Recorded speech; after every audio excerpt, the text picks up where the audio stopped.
कानून को तोड़ के किसी को भी सज़ा मिले, उसके लिए शायद कोई भी इस बात के लिए सहमत नहीं होगा।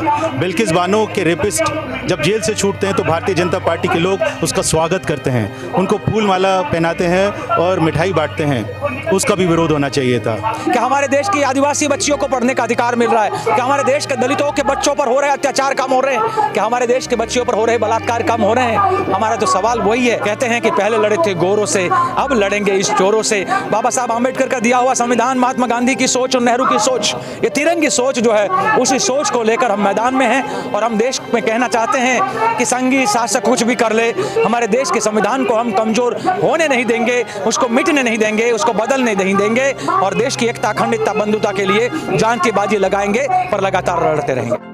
जोहार साथियों, नमस्कार। इस वक्त हम जंतर मंतर दिल्ली में मौजूद हैं। जैसा कि आप जानते हैं कि 14 अप्रैल हमारे बाबा साहब भीमराव अंबेडकर जयंती है, 132वीं जयंती मनाई जा रही है। आज संविधान बचाओ को लेकर के जिस प्रकार से यहाँ पर बड़ी लंबी तादाद में लोग यहाँ मौजूद हुए हैं, तो हम बारी बारी जानने का प्रयास करेंगे कि आज ये संविधान बचाओ को लेकर के जो यहाँ पर दिल्ली में ये शांतिपूर्ण धरना प्रदर्शन चल रहा है, ये आखिर संविधान बचाने की जो मुहिम है, ये आज क्यों ज़रूरत पड़ गई है, हम जानने का प्रयास करेंगे लोगों से।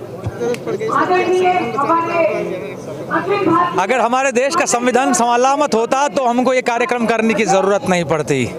जब जब देश के अंदर खतरा मंडराया है, कांग्रेस पार्टी और सेवा दल के कार्यकर्ता मैदान में आए हैं। जब देश को गोरों ने लूटना शुरू किया था तब भी हम लड़े थे, कांग्रेस पार्टी लड़ रही थी, सेवा दल के साथी लड़ रहे थे और संघी तब भी दलाली कर रहे थे, संघी तब भी देश के साथ गद्दारी कर रहे थे।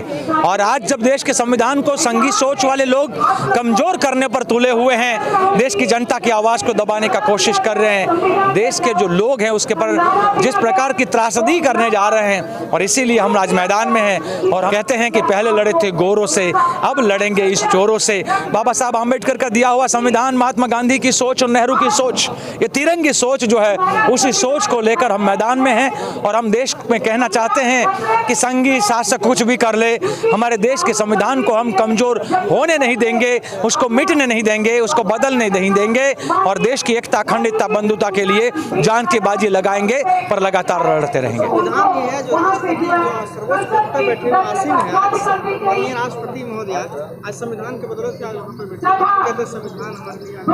ये अच्छी बात है कि हमारे देश में एक आदिवासी समाज से आई हुई वरिष्ठ साथी आज हमारे मुख्य देश के सर्वोच्च पद पर है। सवाल ये है कि किसी एक को बहुत बड़े पद पर होना और बाकी आदिवासियों को और बाकी दलितों की जमीनों को लूटना, ये संघी शासकों की सोच है। मैं कहना चाहता हूं आज के संघी शासकों को कि राष्ट्रपति के पद पर तो आपने बिठाया, तो हम इस बात की हम आपकी सराहना करते हैं, पर क्या हमारे देश के जो आदिवासी जो जंगलों में हैं, हमारे देश के आदिवासी जिनको राइट टू फॉरेस्ट एक्ट के तहत कांग्रेस पार्टी ने जो अधिकार दिया हुआ है, संविधान ने अधिकार दिया है, क्या उनको वो जमीन मिल रही है? क्या हमारे देश की आदिवासी बच्चियों को पढ़ने का अधिकार मिल रहा है? क्या हमारे देश के दलितों के बच्चों पर हो रहे अत्याचार कम हो रहे हैं? क्या हमारे देश के बच्चियों पर हो रहे बलात्कार कम हो रहे हैं?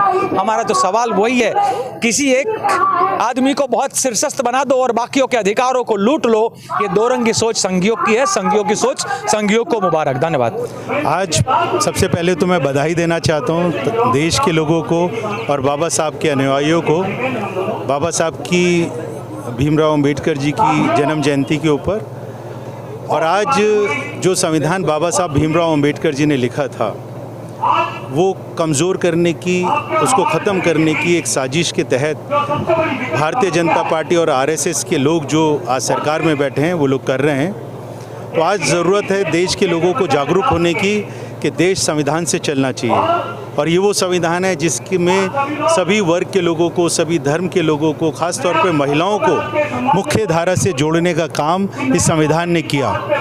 और आज साजिश के तहत उस संविधान को अगर कमज़ोर किया जाएगा तो देश के लोग इस चीज़ को कतई भी बर्दाश्त नहीं करेंगे।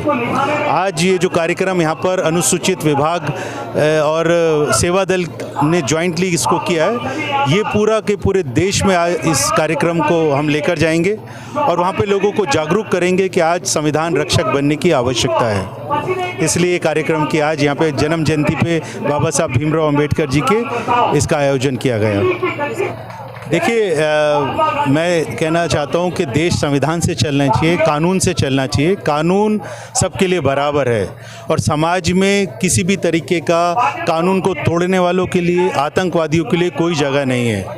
और अगर सरकार को ऐसा लगता है, कानून को ऐसा लगता है कि किसी ने कोई अन्याय किया है, कोई जुल्म किया है, तो कानून व्यवस्था है, उसके लिए कानून के हिसाब से उसको सज़ा मिलनी चाहिए। कानून को तोड़ के किसी को भी सज़ा मिले, उसके लिए शायद कोई भी इस बात के लिए सहमत नहीं होगा। बिल्किस बानो के रेपिस्ट जब जेल से छूटते हैं तो भारतीय जनता पार्टी के लोग उसका स्वागत करते हैं, उनको फूल माला पहनाते हैं और मिठाई बांटते हैं। उसका भी विरोध होना चाहिए था।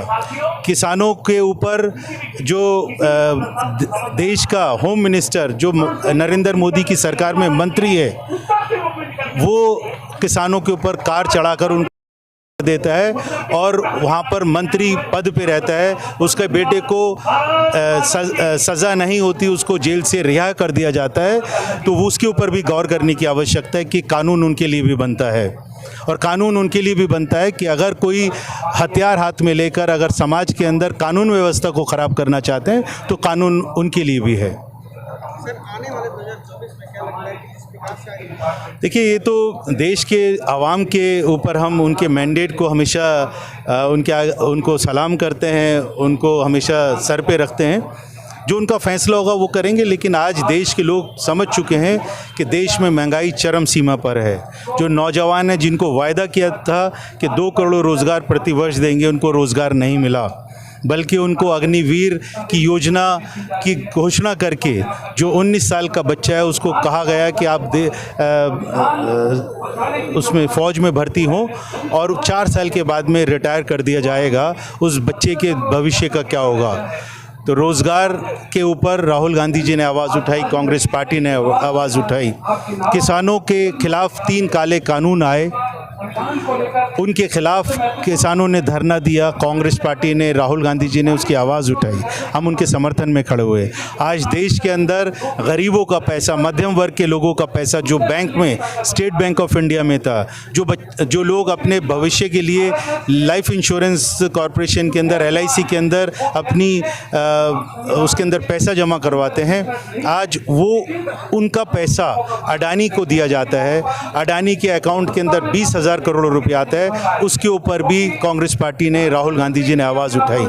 तो मेरा ऐसा मानना है कि लोग आज पूरी तरीके से समझ चुके हैं कि देश की अर्थव्यवस्था हो, कानून व्यवस्था हो और जो महंगाई है चरम सीमा पर है, उस सब चीज़ों को ध्यान में रख के लोग प्रताड़ित हैं और लोग फैसला करेंगे। 2024 का फैसला जो भी लोग करेंगे हम उसको मानेंगे। लोग क्या कह रहे हैं, लोग से जाके पूछिए, आम जनता से पूछिए, क्या वो महंगाई से संतुष्ट हैं, क्या कानून व्यवस्था से संतुष्ट हैं, बेरोजगारी बढ़ रही है उससे संतुष्ट हैं? जवाब आपको मिल जाएगा।